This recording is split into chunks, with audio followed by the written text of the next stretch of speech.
Hello everyone, in this video I'm going to show you how to log in to UBS Bank online. So all you need to do is open any browser and then search for UBS Bank online and then go to this link, login UBS e-banking.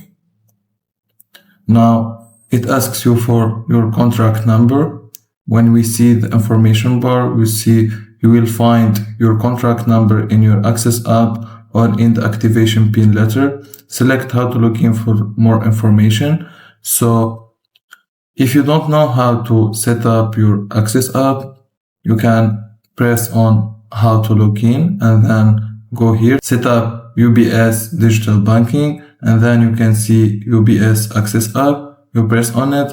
Now you can see all the frequently asked questions about this. Can I use UBS Access app on multiple mobile devices, for example, or any other frequently asked question? So you can search for your problem here and you can find how to solve this issue, and that's it. If you find this video helpful, don't forget to like and subscribe, and thank you for watching.